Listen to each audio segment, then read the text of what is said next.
नमस्कार, जय हिंद दोस्तों। स्वागत है आप सभी का आज की इस क्लास में। आज की क्लास में मैं आपको बताने वाला हूँ क्लास 10th की जो सामाजिक विज्ञान है, सामाजिक विज्ञान का पेपर किस तरह से आने वाला है। ठीक है, तो 3 मार्च को बिल्कुल यही पेपर आपके बोर्ड एग्जाम में आने वाला है। इसके लिए वीडियो को आप लास्ट तक जरूर देखिएगा। अगर चैनल पर नए हैं तो सबसे पहले आप चैनल को सब्सक्राइब करके बेल आइकन को प्रेस कर लीजिएगा ताकि मेरे आने वाली हर क्लास नोटिफिकेशन सबसे पहले आप तक पहुँचती रहे। तो ये वो प्रश्न होने वाले हैं जो 100% आपके बोर्ड एग्जाम में आते हैं और आज मैंने उन्हीं प्रश्न को कवर किया है जो कि लगातार आपके बोर्ड एग्जाम में हर बार पूछे जा रहे हैं और इस बार भी पूछे जाएंगे। तो वीडियो को लास्ट तक जरूर देखिएगा। चलिए हम क्लास की शुरुआत करते हैं। आज की क्लास का हमारा पहला प्रश्न है, जर्मनी एकीकरण को संक्षेप में बताइए। ये 2020 में और 2022 में यूपी बोर्ड में पूछा जा चुका है। ठीक है, 2020 में और 2022 में यूपी बोर्ड की परीक्षा में पूछा जा चुका है। तो आपके लिए बहुत ही महत्वपूर्ण क्वेश्चन है, बहुत ध्यानपूर्वक इस प्रश्न को आप पढ़ लीजिएगा। दूसरा प्रश्न आपका है कि 1789 फ्रांसीसी क्रांति का फ्रांस व यूरोप पर क्या प्रभाव पड़ा। यह क्वेश्चन देखिए कितना महत्वपूर्ण है। 2020 में, 21 में और 22 में लगातार ये प्रश्न पूछा जा रहा है, यानी कि आपके लिए बहुत महत्वपूर्ण है। इस प्रश्न को भी बहुत ध्यानपूर्वक आप पढ़ लेंगे। आज की क्लास का तीसरा प्रश्न आपका है कि इटली के एकीकरण प्रक्रिया का वर्णन कीजिए। ठीक है, 2020 में और 2022 में प्रश्न पूछा गया है, यानी आपके लिए बहुत ही महत्वपूर्ण है। चौथा प्रश्न आपका है कि महात्मा गांधी द्वारा चलाए गए असहयोग आंदोलन का क्या अर्थ है, कारण भी बताना है। 2020 में और 2022 में यह प्रश्न भी पूछा गया है, यानी कि वेरी मोस्ट इंपॉर्टेंट होने वाला है आपकी क्लास के लिए। ठीक है, तो अगर अभी तक आपने चैनल को सब्सक्राइब नहीं किया है तो भैया चैनल को आप सब्सक्राइब करके बेल आइकन को जरूर प्रेस कर लीजिएगा ताकि मेरे आने वाली हर क्लास नोटिफिकेशन सबसे पहले आप तक पहुंचती रहे। अगला प्रश्न देखिएगा ध्यानपूर्वक। अगला प्रश्न आपके लिए वेरी मोस्ट इंपॉर्टेंट होने वाला है कि महात्मा गांधी जी के सत्याग्रह पर एक निबंध लिखिए। ठीक है, तो सत्याग्रह पर एक निबंध लिखना है। देखिए क्वेश्चन भी 2020 में और 22 में पूछा गया है।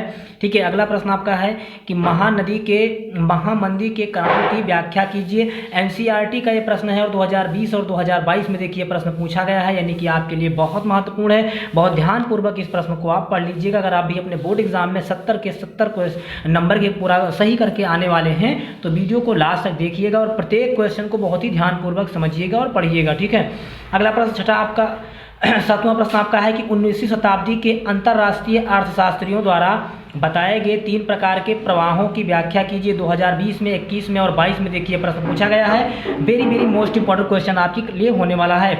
अगला प्रश्न आपका 8वां है कि ब्रिटेन वुड्स समझौते का क्या अर्थ है। 2020 और 2022 में प्रश्न पूछा गया, यानी कि आपके लिए बहुत ही महत्वपूर्ण है। अगला प्रश्न 9वां आपका है कि पहाड़ी क्षेत्रों में मृदा अपरदन की रोकथाम के लिए क्या कदम उठाए जाने चाहिए। ठीक है, यानी कि जो भी पहाड़ी क्षेत्र हैं उसमें जो है मृदा अपरदन का मतलब हुआ मिट्टी के बहाव को। ठीक है ना, मिट्टियां बह रही हैं तो मिट्टी के बहाव को किस प्रकार से रोका जा सकता है, ये प्रश्न आपकी क्लास के लिए बहुत महत्वपूर्ण है और एनसीईआरटी में प्रश्न 2020 में पूछा जा चुका है। अगला प्रश्न आपका है कि जैव और अजैव संसाधन क्या होते हैं, उदाहरण सहित समझाना है। ठीक है, जैव और अजैव संसाधन क्या होते हैं, उदाहरण सहित आपको समझाना है। एनसीईआरटी का 2020 का यह प्रश्न है, वेरी वेरी मोस्ट इंपॉर्टेंट है। अगला प्रश्न आपका है कि मृदा अपरदन से क्या अभिप्राय है, इसके उत्तरदायी कारणों को बताइए। यानी कि मृदा अपरदन मतलब क्या है, मृदा अपरदन का कारण क्या है, ये आपके लिए वेरी वेरी मोस्ट इंपॉर्टेंट है। 2020 में और 2021 में यह प्रश्न पूछा गया है, यानी कि लगातार आपकी क्लास में ये पूछा जा रहा है। तो वीडियो को लास्ट तक जरूर देखिएगा, क्योंकि आज की क्लास के जितने भी क्वेश्चन हैं सभी के सभी बहुत ही वेरी वेरी मोस्ट इंपॉर्टेंट होने वाले हैं। ठीक है, और सभी वही क्वेश्चन मैंने कवर किए हैं जो कि लगातार आपकी बोर्ड एग्जाम में हर बार पूछे जा रहे हैं और इस बार भी पूछे जाएंगे। तो इसलिए वीडियो को आप लास्ट तक जरूर देखिएगा। ध्यान से देखिएगा। 12वां प्रश्न आपका है कि 3 राज्यों का नाम बताइए जहां पर काली मृदा यानी कि काली मिट्टी पाई जाती है और इस पर मुख्य रूप से कौन कौन सी फसल उगाई जाती है। यानी कि ऐसे 3 राज्य के आपको नाम बताना है जहां पर काली मिट्टी पाई जाती है और जो काली मिट्टी होती है इसमें कौन कौन सी फसल उगाई जा सकती है उसको आपको बता देना है। ठीक है, और पूरे नंबर आपको मिल जाएंगे। अगला प्रश्न 13वां आपके लिए वेरी मोस्ट इंपॉर्टेंट है कि जैव विविधता क्या है और मानव जीवन में इसकी महत्ता क्या है, मानव जीवन में इसका उपलब्धता क्या है, इसका महत्व क्या है। एनसीईआरटी में 2020 में प्रश्न आया है। ठीक है, अगला प्रश्न आपका है कि बहुउद्देशीय परियोजनाओं से क्या लाभ और हानियां हैं। जो बहुउद्देशीय परियोजनाएं हैं इनसे लाभ क्या है और हानि क्या है ये आपको बताना है। एनसीईआरटी का प्रश्न है, 2018 में और 20 में प्रश्न पूछा गया है। 15वां प्रश्न आपका होने वाला है कि भारतीय कृषि की कोई 3 विशेषताएं बताइए। 2020 में देखिएगा ध्यानपूर्वक, 2020 में, 21 में और 22 में प्रश्न पूछा गया है कि भारतीय कृषि की ऐसी 3 विशेषताएं कौन सी हैं, यानी कि भारतीय लोग जो कृषि करते हैं उसकी कौन कौन सी 3 प्रमुख विशेषताएं हैं वो आपको बताना है। ठीक है, अगला प्रश्न आपका है 16वां प्रश्न कि चावल यानी कि धान की खेती के लिए उपयुक्त भौगोलिक परिस्थितियों का वर्णन कीजिए। ठीक है, यानी कि जो धान की खेती होती है वो किस मौसम में होती है, किस प्रकार से होती है, ठीक है, क्या क्या उसमें होता है, ये आपको बताना है। ठीक है ना। अगला प्रश्न आपका है 17वां कि कृषि की 3 प्रमुख समस्याओं का उल्लेख कीजिए। ये देखिए प्रश्न लगातार आपके बोर्ड एग्जाम में पूछा जा रहा है, 20 में, 21 में, 22 में। ठीक है, यानी कि जो कृषि है, कृषि की 3 प्रमुख समस्याएं कौन सी है, यानी कि कृषि को पैदा करने में या उत्पादन करने में कौन कौन सी समस्याएं आ रही हैं उनके बारे में आपको लिखना है। 18वां प्रश्न आपका परंपरागत तथा गैर परंपरागत ऊर्जा संसाधन बताना है। एनसीईआरटी का प्रश्न है, 21 और 22 में प्रश्न पूछा गया है, यानी कि आपके लिए वेरी मोस्ट इंपॉर्टेंट है। ठीक है, उसके बाद अगला प्रश्न आप समझिएगा, अगला प्रश्न आपका है 19वां कि ऊर्जा, ठीक है, ऊर्जा और गैर परंपरागत स्रोतों का वर्णन कीजिए। ये प्रश्न देखिए 2020 में और 21 में पूछा गया है, यानी कि आपके लिए वेरी मोस्ट इंपॉर्टेंट है। ठीक है, 2020 और 21 में पूछा गया। आज की क्लास के जितने भी प्रश्न हैं वो सारे के सारे वेरी वेरी मोस्ट इंपॉर्टेंट हैं, इसलिए सारे क्वेश्चन बहुत ध्यान से पढ़िएगा और समझिएगा। ठीक है, और इस सब प्रश्न को आप पढ़ करके बोर्ड एग्जाम में जरूर जाइएगा भैया। अगर आप चाहते हैं कि सारे के सारे क्वेश्चन आप सॉल्व करके आओ सोशल साइंस के, तो उसके लिए सभी प्रश्न आपको पढ़ करके बोर्ड एग्जाम में जाने हैं, और इसके अतिरिक्त आपको कुछ भी नहीं पढ़ना है। ठीक है, इसके बाद में 20वां प्रश्न आपका है सड़क परिवहन के 3 गुण बताइए। ठीक है, ये देखिएगा एनसीईआरटी का 2020 का प्रश्न है भैया, सड़क परिवहन जो है इसके 3 गुण कौन कौन से होने वाले हैं। 21वां प्रश्न आपका है गठबंधन सरकार से आप क्या समझते हैं, यानी कि जो 2-3 सरकार मिल करके आपस में गठबंधन कर लेती है तो गठबंधन से क्या मतलब है, इसको आपको बताना है। देखिए 2022 में प्रश्न पूछा गया है। जो भी प्रश्न आज मैंने लिए हैं सारे प्रश्न किसी न किसी सन में पूछे जरूर गए हैं, यानी कि आपके लिए बहुत महत्वपूर्ण है।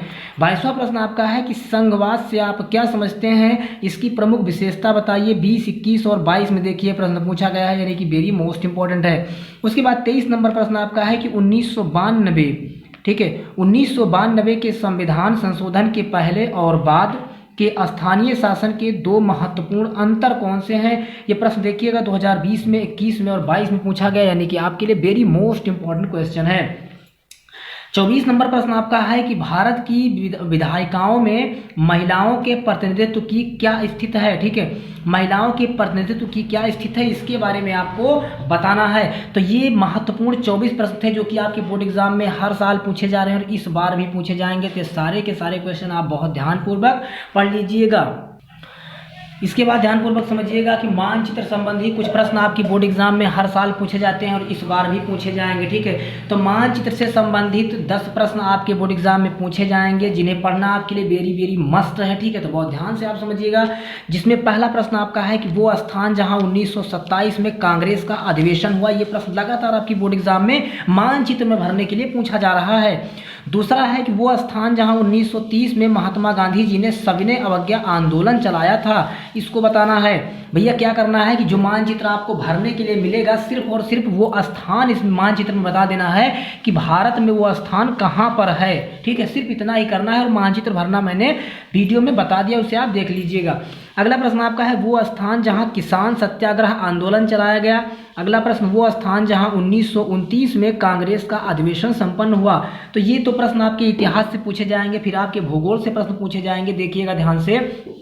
पहला प्रश्न आपका है वो स्थान जहां सलाल बांध है उसको इस चिन्ह से आपको प्रदर्शित करना है। ठीक है, जहां पर भी सलाल बांध है उसको इस चिन्ह से प्रदर्शित करना है। ठीक, दूसरा प्रश्न है लौह अयस्क की कोई खान, जो भी खान हो लौह अयस्क की, उसको इस चिन्ह द्वारा क्या करना है, प्रदर्शित करना है। लौह अयस्क की कौन सी खान है। अगला प्रश्न तीसरा है तापीय ऊर्जा का कोई क्षेत्र कौन सा है, इस चिन्ह द्वारा उसको प्रदर्शित करना है, तापीय ऊर्जा का क्षेत्र। अगला प्रश्न आपका है महानदी। ठीक है, महानदी को इस चिन्ह द्वारा आपको प्रदर्शित करना है, यानी कि भारत में महानदी कहाँ पर है वो आपको बताना है। और लास्ट क्वेश्चन आपको बताना है कि पारादीप कहाँ पर है, ये इस चिन्ह द्वारा आपको रिप्रेजेंट करना है, प्रदर्शित करना है। तो वीडियो आपको कैसा लगा हमें एक प्यारा सा कमेंट करके जरूर बताएं। चैनल पर नए हैं तो भैया चैनल को सब्सक्राइब करके बेल आइकन को प्रेस कर लीजिएगा, ताकि मेरे आने वाली हर क्लास नोटिफिकेशन सबसे पहले आप तक पहुंचती रहे। लगातार इस पर चैनल पर आपके बोर्ड एग्जाम की तैयारी चल रही है, तो उसके लिए आप चैनल को सब्सक्राइब जरूर कर लीजिएगा। मेहनत और ईमानदारी से पढ़ते रहिए। Best of luck.